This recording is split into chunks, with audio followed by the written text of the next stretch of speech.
paminawon sa hagok ni Ray. Ay, klaro nga nahinanok na siya maayo. Ang sama pagkatog nga ingon anak ko nga bisan nung saon ko piyong ang ako mga mata. Dili man gyud ko makatuog. Nagpiyong ning ako mga mata. Apan ang akong huna-huna naglatagaw. Nga naman ko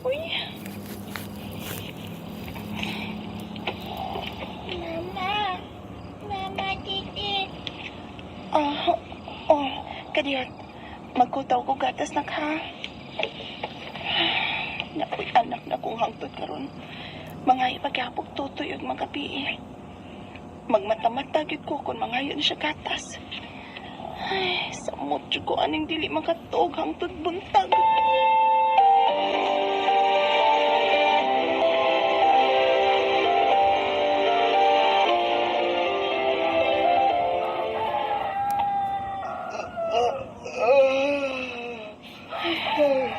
Tutag naman di ay.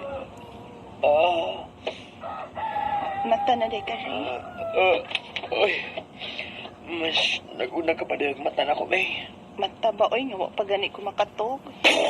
Unsa? Wa ka makatuog. Ganahan kong matog, pero di ko makatuog. Uy. Naon sahod ka? Nainsomnia ka? Ha?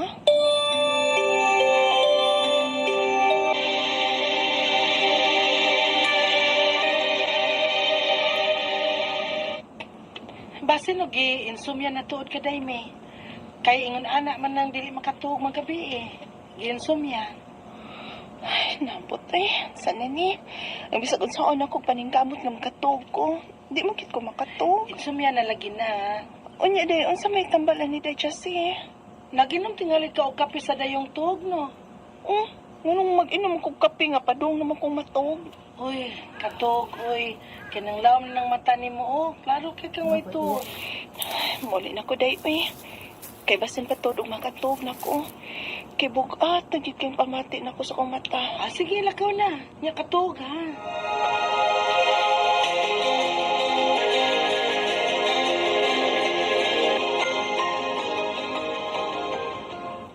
Nga nung gipaanhimang ko nimo sa inyo, me. Kay matog ko, ma. Unsa? Oh, nga nung gipaanhimang ko nimo. Papikpik ka pa na ako. Ma, Kay ipabantay na ko ng bata ni mo, ma. Kaya musuway ko katog. Bukat na gid kay ako mata, ma.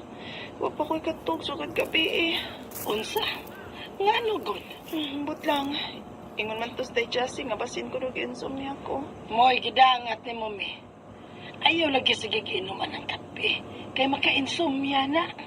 Di manggod kay ko hinginom og kape, ma. Masinginom pa na ako, Sray. Sige na. Ayaw na pagsigig tabi.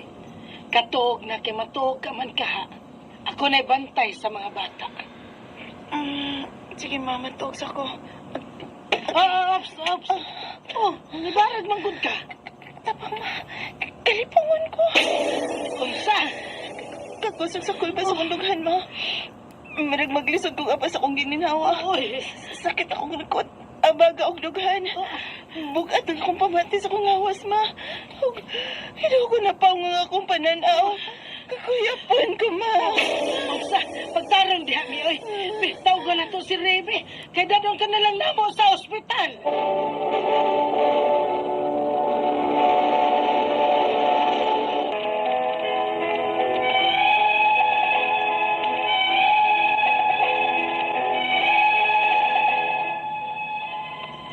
February 12, 2022, na-admit ko sa ospital. Kay lain gyud ang pamati ko sa kong lawas. Naglugos ko kinhawa ug dili ko makatug. Sige ra to og palpitate ang akong dughan.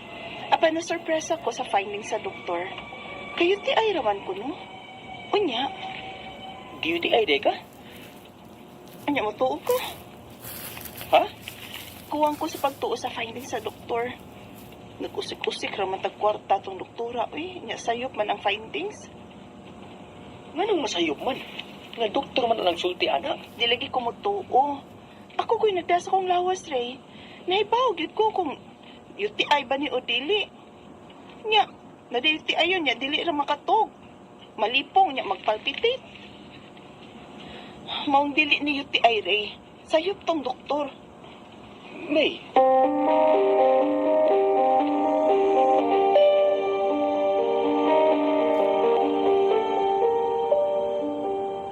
Bughat man tingali ng imo, day, May. Bughat? Suway ko noog, panghimugat. Kaya basig na bughat ka lang.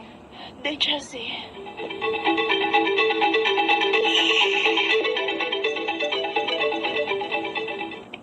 Bitaw, mura gusto ang imong amiga.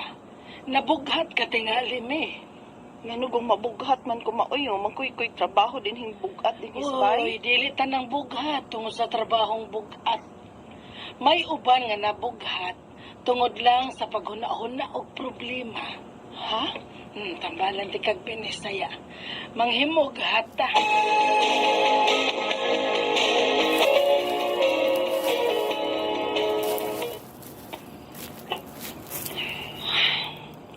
Di man nagyapon ko makatug. may, tuog na tayo. Trabaho ba ako ugma? Katug na lang gud diha. Di palig ko makatug. Ayaw na may uy. Sabay, sige, ni mo kunahuna nga. Dili ka man makatuog. Katuog na. Kaya basin maparehas sa itong unang hitabo ni mo nga. Huwag ka makatuog nga.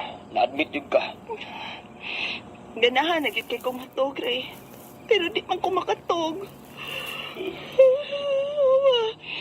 Tugo na gid kaayo ko. Pero di ko makatug. Sakit na lang ning akong dughan. Apil lang akong tangkugo og likod. Di masag ko katuog apil ni mo eh. Sorry. Tinuod yun nga wala ko tuyuan, Ray. Sorry ko nahasol kag apil lang akong gibati. Sorry gid kaayo. May.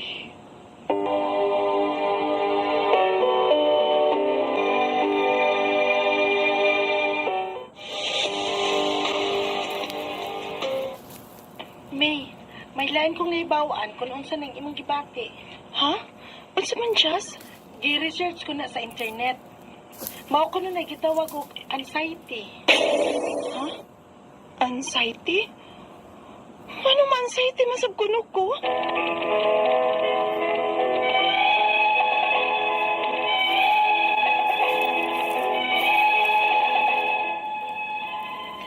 Dagan na silang magtagna-tagna ning akong gibati.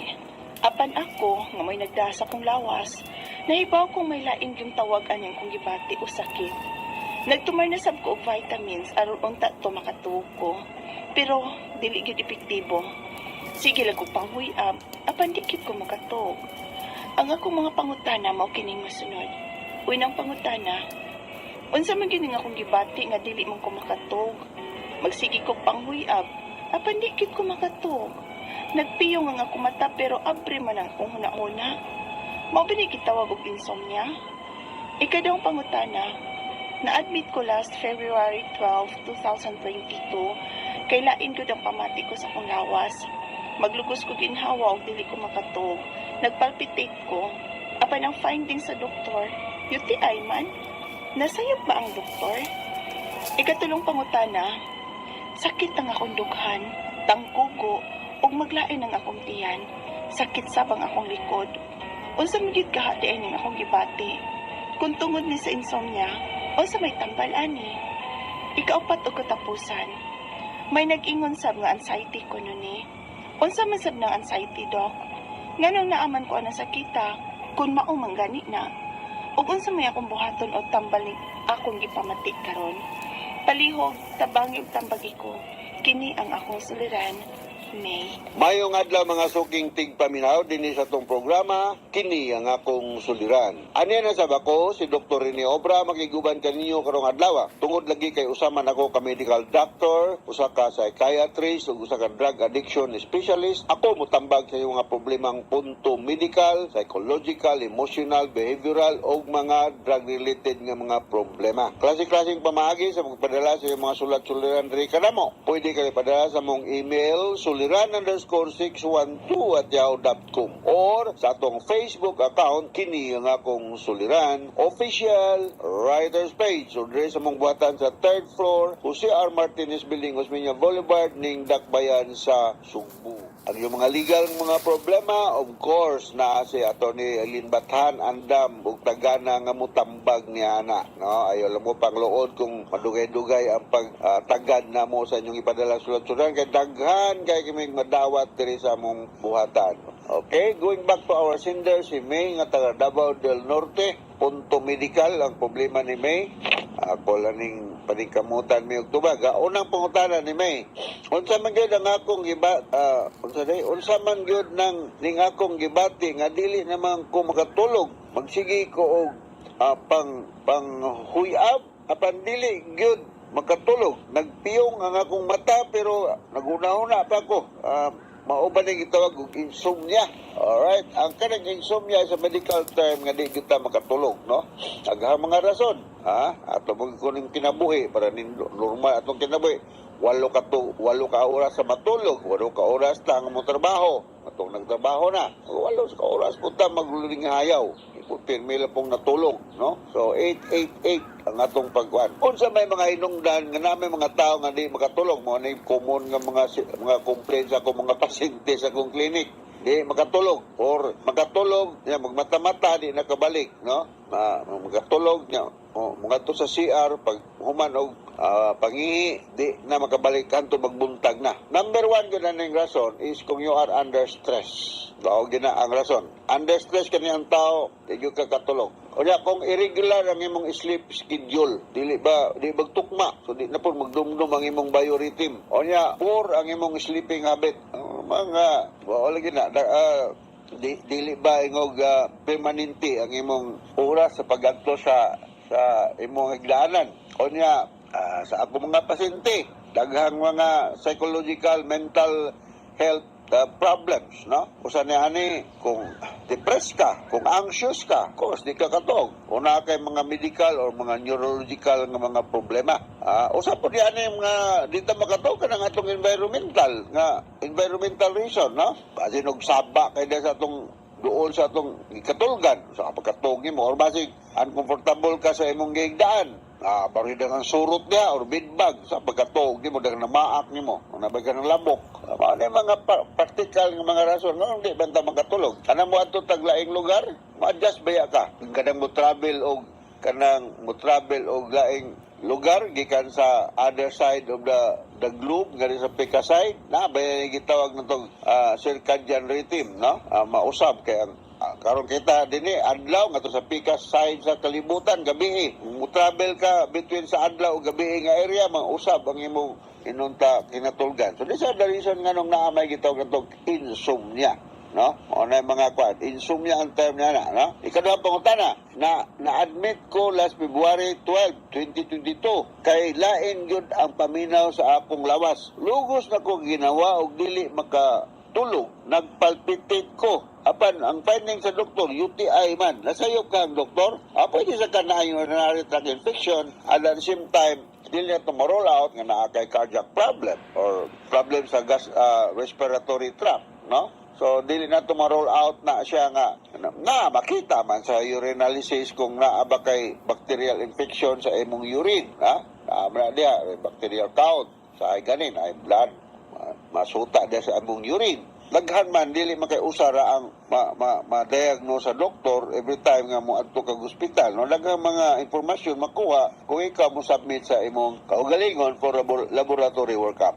Dili ko may manasayop ang doktor adto kay ngano man nagpunga naglisod ang ginahawa ang imong problema unya nga UTI man ang iyang diagnosis. So pwede naa kay UTI at the same time naa kay cardiac problem. So I suggest nga mo submit kag to the echo, Holster monitoring or EKG or chest x-ray, pinaka-basic na siya magahimo diya sa Davao del Norte. Alright? Natulong pagkutara, sakit man ang akong dunggan, ng kugo o maglain ang akong tiyan, sakit sa ang akong likod, unsa mangyug kaha di ay ning akong gibati. Kung tungod ba ni sa insomnia, unsa may tambal niya ni? Kung naa kay insomnia, dili ka will recharge. No? Unsa may rason nga matulog man ta? Because para ma-recharge ta sa energy nga spend nato during the daytime, ma-recuperate ang atong mga body cells o mubalance sa atong homeostasis, no? So, daghang mangibang mo, multiple somatic signs and symptoms, pamo kung ang tao di makatog, no? Kung sa may tambal yan kaya sa akong kanang clinic, ako lang tagaan og sedative hypnotic medication, no? Mungan lang kong usa, pero di mo palit kung may resita. Usually, kasagaran, iyalo pa nga kong sulatan kining Zolpidem, no? Zolpidem 10 mg. So, siya akong resita. Pwede po, diphenhydramine hydrochloride. Maka-induce po ni siya og sleep. So, mga ang inunta, tambalan nga upinila. Ako bang advice ako mga pasyente nga mo relax ka before going to bed. How? You take a lukewarm bath or maybe you read something para matayad ang imong eyes. You go to bed and wake up kumahimo lang at the same time every night, every day. Ma-exercise ka o be sure nga ang imong room quiet, dark. Napoy mga tao po nga di po makatog o kanang magsiga ang suga. Napoy mga tao nga di po makatog o way suga. Depende rin sa mong dandan, ha? Inumdum ko sa akong kauban dito sa Manila sa una. Di siya katog o kanang naay suga. So, i-off ang suga. Ako di po ko katog o way suga. So, saon ba ni? Ako na sige, kumidyahan lang tinod. Pag sunglass na lang ba? Depende rin sa imong anak, no? Mauna. So, mag-exercise kita para nga makuan kondisyon ng atong lawas. Ikaw pa ito katapos ang pangutana. Ingon sa uban na nag-anxiety kuno ko unsa man ang anxiety nga anuman nga naa makuan sa kita. Unsa mga akong buhaton tambal na ani kung akong ipamati. Well, kitang tanan mag-anxiety. Why tao nga di mag-anxiety? No? Why symptom ani? Every time we are in a situation where we are not sure about the outcome or kuan ka, ang higwaos ka, kay mga kubalata, pag-anxiety na ta. Normal na ng-anxiety, ha? Di kayo nabuang na mo, kinag-anxiety mo. Kano sa mga sa may imong disorder? Kung ang imong anxiety, maka-apekto na sa imong activities of daily living, socially, occupationally, and personally, mauna nang marihimo na si disorder. Naghantang mga anti-anxiety medications. We call this anxiolytic minor tranquilizer or anti-anxiety medications. Paghingahan ako mga pipila, mga benzodiazepines, mga alprazolam, daghang kayo, no? Daghang kayo sa in the market. Pero again, regulated medications sila, dili ni mo mapalit o walay resita gikan sa doktor. Dili ni siya over the counter kaya mga anti-anxiety medication. Ano kabalaga kung naka-anxiety problem kay naani siya tambal. Diya sa Davao del Norte, I'm not sure kung naabay nag-practice yung psychiatrist, but you can go to any doctor for that para ma-prescribean ka. Okay, may? So inaot nakasabot ka sa akong explicar nimo ngadto sa mga libuan, millions kanaminaw kayo sa itong programa. Kini akong suliran. Ako si Dr. Rene Obra. Papasalamaton kayo ko og si Atty. Batan sa inyong makanunayong pagpaminaw sa among programa sa Ariman. So,